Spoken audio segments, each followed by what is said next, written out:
welcome back to EPIC45 with Intel. I'm joined by Lorenbo. Hello. Hello. Is that it? Yeah, I mean, Nothing to add? like my real personality comes out during the casting, of course. Hello, everyone. I'm Lorimbo. I've been blessed to be here in the UK, this beautiful country. They gave you the visa. I was surprised. I shouldn't say that, 'cause you could take it away. No, it's good. We've got a few international people here, and one of them we're going to be spectating next with Fjant versus Nico. Yeah. Or GamerrichyJr. Yes, Nico is a pretty aggressive player. There is a bit of a MMR difference, but Nico is the kind of player that can really take upsets quite easily, and is an interesting player. We should put it in context, because he asked to be on stream for this game. He really wanted this game to be casted, so I have higher expectation, because I believe there's gonna be some cheeky builds, you know? Yeah. Like something is like gonna you be. wouldn't ask just to like play a straight macro game and lose, right? Like, you know what I mean? It's like I a little don't know. kid that's like, mummy, watch this, and then they just like fall straight on their face and then lose, you know? Okay, yeah, I don't know. I'm assuming he has something planned. To be fair, he's the kind of player that can really, like, you know, like has like some all-in, some cheeky builds. Like, we could be. GamerrichyJr. That's what you Stop, expect. stop His saying. name. What do you want me to say? Yeah, he's also known by that. That is true. Okay. Actually, they didn't tell me which maps, so we're gonna find out. Yeah, but first game is gonna be on ley line. So it's not surprising. It's like a pretty normal map. It's the most fun, the most equal. Like, it's the fairest. Everyone likes it, more or less. And we're gonna hop into game number 1. Do you want to intro this one? Yeah, in the bottom left corner from Team Rotti, we have the Swedish prodigy playing Zerg in the yellow color, Fjant. I thought Socialist was the Swedish prodigy. This morning, in the top right, playing in the red for team. I spent ages trying to figure out what this says. Do you know what this says? Ladder Legends. Ladder Legends. So my like co-caster Ladder- is a bit daft, he's not fully in I yet. thought it was like El Doctor. El Doctor. Yeah, that's what it says. Playing as GamerrichyJr, but going Gas by first. Nico. Playing gas first. So that's already sus. Is Nico. There you go. Okay, so gas first. Like if I see a gas first, I'm already thinking Reapers. Like it's the obvious call. But not 2 racks low ground Reapers?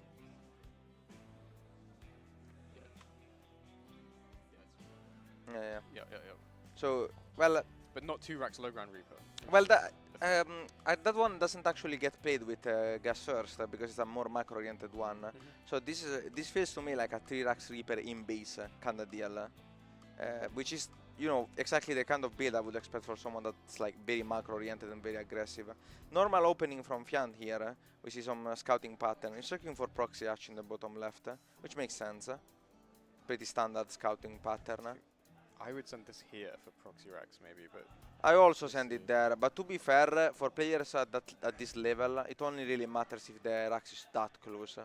Like if it's farther away, you have enough time to react anyway, and usually you kinda see with the edge, and so. okay. I think this is factory something. You think? Yeah, because it's CC. Like, Yeah, it is CC actually. You are right. Oh, I'm not right. It's 2 racks. Is it 2-1-1? Is that a The thing? 2-on-1 does not start with a gas. Not at least not the standard 2-on-1 Is that it I'm familiar with. 1-1 like He's tank also not push with the getting. back doors? He's also skipping a depot. He's getting it now, but it's. Yeah, it's a little bit late. I mean, the supply block doesn't matter because it's not gonna produce anything extra, so it's only gonna miss a bit of a timing window on that next SCV. But his build is interesting. So he blocks the third, then kills the drone. Very annoying play here. If you are Fjant, especially on this map where taking the other third is not optimal. Yeah, just not knowing now that the Reaper is out because it can obviously like hang around here and block this next. Yeah, usually you just escort the drone with the queen and links, and that solves it most of the times. Yeah, this is the right play. I would have loved to see that third queen go up a bit faster because you have the delayed money. this inject. Well, I guess he's delaying the tumor more than anything. Yeah. Okay, so second Reaper does come. Yeah, but not more on the way. So it's Tech Lab, or is it Hellbat No, I don't Marauder think so. something? No, that's a 2-on-1 setup, but from gas first? It's 2-on-1 gas first, and I never knew. No way. No, I don't think so. It's fairly familiar with the build. Nice mic on the Queen so far. Yeah. This one getting really low. Well, no, not even that low. Trading a Reaper for it is pretty good. Like we said, he does get this third through in pretty good time, all things considered. Yeah, but you can see it's floating a bit of a gas consistently. It's 2-on-1. It is 2 on For 1. gas Yeah. first. Weird. Interesting build order actually here from Nico. Okay, Fjant gets speeded and nice there. I've seen Quite a lot of links coming actually. Yeah. I mean, okay, so let's see if Fjant is bold enough to play against 2-on-1, like he was telling me to. So Fjant's theory is that against 2-on-1, you should go across the map and stay across the map with the links. To force them, like when they go across with the medivacs, you force them to immediately Turn. turn back or like drop immediately to deal with it. He's gonna scout, he's gonna see the Marines, he's gonna get an SCV. He did make these links quite early to deal with the Reapers, so he has to do some amount of damage. Yeah. Does kind of get this full wall out pretty early. Can't be bad, right? Yeah, I mean, this is pretty good for Fjant, especially because checking that depot, seeing that first depot down immediately, confirms to him that this is a straight 2-on-1 and not a 3cc variation. Yeah. Because you'd already put a CC here if that wasn't, right? No, this is useful because there is a 3cc 2-on-1. Yeah, that's what I mean. But you'd see that will be in the main. Yeah, okay. But you don't get the depot because the third CC gives you supply with that build. So that's what I will be trying to confirm if I were Fjant here. Guess first, but then 2-1-1. It's interesting. I mean, the timing hit shouldn't change too much at the game, but it's an interesting build order for sure. So stopping on 51 workers is completely standard theory. He should be getting a second gas at some point and going up to Lear and Bane Nest. He's kind of skimping on that. I'm not sure why. Okay, Bane Nest goes down. You don't need the Bane Nest for the 2-on-1 to play. You defend it with pure links. So this is kind of what he was telling me, right? Like, go across. Yeah, he's not across with a huge number of links though. Like, this isn't much going on. Yeah, but this is what happens every time. Like, they always have like a couple extra Marines, so I'm not really sure. I entered a game like that because of this tip. Okay, Nico is gonna team up this ramp, try to get some damage. There are a lot of links for Fjant here. Good surround, and he even gets the got a mine on the back. Yeah, that's really good. I mean, obviously can't do anything at the front because it's full walled. Bane Nest. Did you think he saw this actually? No, but I think now Nico is in hot trouble because I think Fjant is just gonna Bane Bust him. Yeah, I think you might be right. Staying on the map with this really low medevac is a little bit risky. Like, you could just get this right click down. Yeah, he's going to get some damage on this base, but like he's using a lot of Marines for it, and the medevac, and 5 HP on the second medevac. Losing the second medevac would have been GG instantly. To be fair, even losing the first one is not a great position. Fjant is not going to choose to go for the full Bane Buster. I just don't think he needs to, right? He's probably feeling really comfortable to play this out, and he's really far ahead, It's one of those things that you can do against 2-on-1, especially against greedier versions. He did see the third CC going down, so he knows it's there was a cut in unit production at some point. Yeah, the follow-up for Nico, so far not much production being added on. 1 rack so far. We can afford 5, right? On 2 bases, yes, so if you are all-inning. On 3 you can afford up to 8 with an all-in, and 5 like with standard gameplay. He should be adding 2, he's adding 1. But he doesn't actually have full saturation yet, so maybe he's going to add them one at a time, I'm assuming. That would be very high level, though. Is this Hellbats? He started making Hellions, but after the kind of push ended. Yeah, so Hellbats. And it's only 4. He will have like Banes coming through, so now like a lot of it depends on the Bane hits. Well, the Hellbats are really, really annoying this position because they prevent you from wrapping around. Yeah. Like, he's going to try anyway, but okay, good connection there, but they tanked like 10 Banes. Yeah. And they don't cost gas, so it's good trade. Yeah, so Fjant really here is just trying to look to hold this hatch. Medevac going down, and not a bad Bane hit so far. Yeah, a bit of a missed micro here by Nico, who's maybe feeling the pressure a little bit. Saving this fort is a huge deal for Fjant. Shouldn't have gotten it that low in the first play. Did he? What?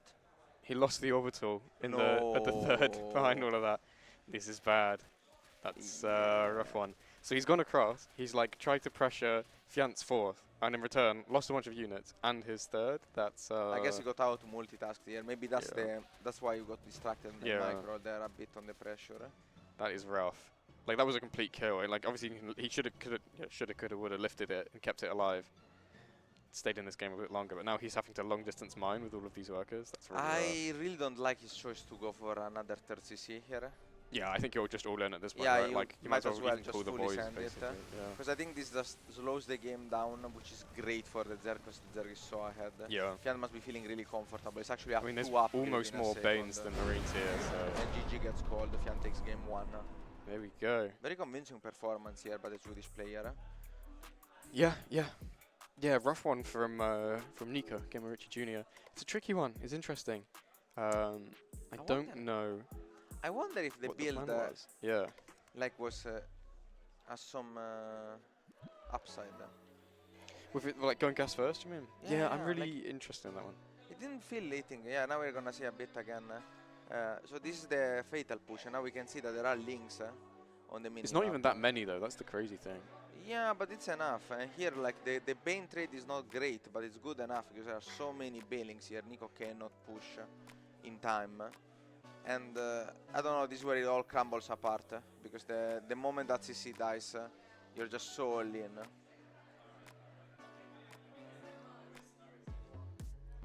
There we go. That was the end of that game. Big Bane hits. We are going to get into game number 2. This one is on Last Fantasy. I'm surprised. We haven't seen this one yet so far as I'm aware. Tends to be vetoed. How did it not get vetoed, I wonder? This is usually one of the very first vetoed. So for the viewer at home that might not know, this map has 3 different spawns. And both players can spawn in any of them. So you actually start the game without exactly knowing which one of the other 2 spawns your opponent occupies. And that can be really tricky. This map is also quite good, depending on the spawn, for Terran pushers, 8 tracks specifically. The rush distance is very short, but there are some speed zones that can help with wraparounds, so we'll see. And we should mention... Oh, I'm messing up the scores. There we go. We should mention this base mines less. Significantly less. So Fjant has won the RNG battle. No, but Fjant won it. So for those who don't know, this map is currently slightly bugged. The three mains do not completely mine the same because of distance of minerals. The top one that Nico got is the worst one. The one in the right is like medium, and the one in the bottom is the best one, which mines the most efficiently. So, and this is not a huge deal at lower leagues, but it can be really annoying. Oh, Nico is going for a proxy 2 racks in the middle. Now, this is the kind of build I would never expect on Last Fantasy, specifically because of the uncertainty. Yeah, so we have to think that, you know, often, like normally now when you load in, you have a little like glowing icon that says like, oh, he spawned in the bottom right, so you know. In this game, Nico has no idea where he spawned. So he has to build the buildings in the middle because he doesn't know if Fjant is here or in fact here. And he now needs to kind of scout when these are done and say, okay, I need to look over here and see if you're actually over here. This is particularly unfortunate for Nico because Fjant won the 50-50 battle and sent the Overlord immediately in the right position. So he's gonna find out real quickly that oh, this one? There's no natural, there is no wall. Even though, to be fair, you could just think that it's a other spawn. Yeah, it's actually like tricky. you can see here and then you like turn around because you haven't seen the base. Like you just assume that like, oh, there's nothing here, so you start to this somewhere else. could actually turn out to be a huge advantage for Nico. I mean, this angle on the SCV is weird. Like it's coming from a if I weird were direction. Fjant here, I would immediately pivot that Overlord. Let's take a look. Fjant, goes back. Can we get a look? Like, is it possible to... No, he did not see anything. It did. Ooh, this is gotta be rough for Fjant. It's a difficult hold because you don't know it's coming at all. It's super random. So we haven't introduced players in this game, but we did in the last game. You know what's happening. Yeah. Oh, I hope he doesn't take this. I mean, yeah. I think he sees it now, surely. Okay, so the 2 queens are halfway there. Now this is a 4 racks, so the bunker is almost beta, since it doesn't matter too much. The point of this build is that it's gonna have so many marines eventually it just goes up the ramp even. Good worker pool, even though it's not great against 4 racks. Ooh, very good macro here. Fjant gets so many marines. 4 marines go down. Even managed to deny the bunker, I believe. A 5th and a 6th.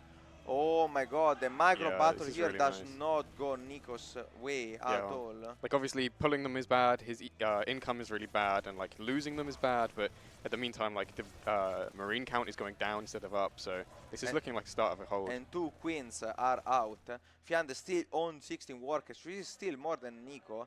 And now even just the 2 queens with a bunch of link production should be enough to defend this. Yeah, But did I know would get that a this is spine. 4 racks. I feel like a spine is needed because it's 4 racks and it's he's super all in. He has to keep going.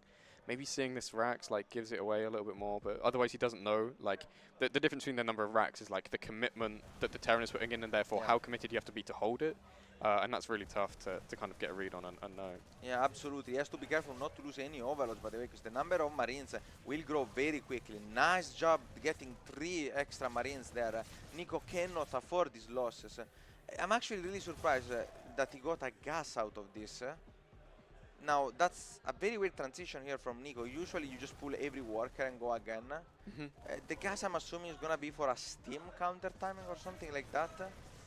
Ooh, Fjant decides to counter-attack with links. I am not sure, trying to cut off those Marines. Yeah, I mean, you're just sending units across the map, and maybe you need them at home. So this is going to, this is Nico's window, I think. He saw the links run by, so yeah, but the micro is just not enough here. Yeah, I mean, he hasn't been injecting, so there's good energy on the queens, yeah. There's enough transfuse to hold, and that focus fire has been pristine. A very good micro here by Fjant, who also gets the counter-attack here, denying the next Marines. Yeah, now I think that's it. Really I think with this bunker going down, Marines in the middle of the map dying off. GG a tricky one, a sweaty one, you know, a little bit. It's yeah, never like clean when you're in these spots. You're always a bit like, oof. But that is the end of the series. Yeah. I mean, it was a pretty short one. I mean, we did say that Nico was gonna pull out some interesting build. I think he did. I really liked, for example, him putting the depot so close to the CC, so you couldn't scout that there was a missing racks in the wall. It just looked like it was the other spawn. That's an interesting play. Yeah, yeah. Because when you have this like uncertainty and you don't really know where everyone is, it's like you know what you're expecting to see, and when you don't see it, you're like, oh, he's not there. But obviously, like you can use that like misinformation in your favor. Wait, did he just go replay and then back to us? It's us again. We're back. We're just too handsome. The other weirdness is that Nico didn't scout which base Fjant was in. He kind of gambled that it was bottom left. I don't know if he saw like the Overlord movement and kind of knew from that. I think he could tell from the Overlord movement. There was an SCV going down which met the Overlord. Yeah, this is the actual first hold. You're not supposed to do this. So like you're saying, yeah, against 4 racks, pulling off is bad because they just have so many Marines. Yeah, but the micro here was so good by Fjant. He gets so many of those around, and it manages to deny that very forward bunker, which is the most important one. So very courageous, and it pays off. Yeah, here I think the queen movement is just so good. Like good transfuses, he keeps the lings alive and like the nice vision, pulls them in and out. It's the nice vision on the second queen by going up the ramp. Oh yeah, which prevents focus firing. Yeah, and behind all of this, he's like, you can see on the minimap, there's like lings in the middle that are like forcing the attention for both players back. But Fjant's multitasking is so strong, and you can see that in spots like this where he just like out controls on so many different fronts, and like holding this with, you know, equal workers, nearly no workers on both sides. But he's also holding it with like nearly no lings. I think Nico could have won the game if he just pulled every worker the moment he lost the first match. It's always the scary thing. It's always an option, yeah. It's always a scary thing, and it's like the Zerg, I mean, needs to like be really careful and like really on top of it. Especially because I think Fjant moved this overload on that went top left, right. Yeah. So he would have. He wouldn't have seen the. Yeah, he would have missed it. Yeah. Should have been the play for sure. We're going to throw it to a quick break. I'm sorry, this was a short series. Going to be more breaks in series with this one. And then you're playing against Molten. Thoughts on you versus Molten? I mean, it's an interesting one because it really does decide like the order of the group. Yeah. It's a very important match. On paper, I'm supposed to be fair, but Molten is a very tricky opponent. People say that about me often, so it's I don't know. I feel like I feel the pressure. I'm not gonna lie. I was talking with Figaro before, and like. It's a powerful opponent. Okay, the mental power is there. There is some pressure. Yeah. So we started slightly late, but we kind of finished bang on time. So it's 4 o'clock now. Yeah. We're going to throw to a quick break while we set up you. You have to run upstairs and go get ready to play. And then we will be with Risky versus Richie for the final game of the day. I'm really looking forward to that really? one. I thought it was gonna be. Yeah, we pulled some strings. We figured something else. So yeah, that'll be the last series. It's gonna be a banger. I'm really looking forward to that one. So yeah, don't go anywhere. Stick around. Some bangers coming up. Thanks, Final words? It was a fun cast. Short but sweet. I like this game. It's aggressive. More Fjant tomorrow. Yeah, definitely. Hopefully. Cool.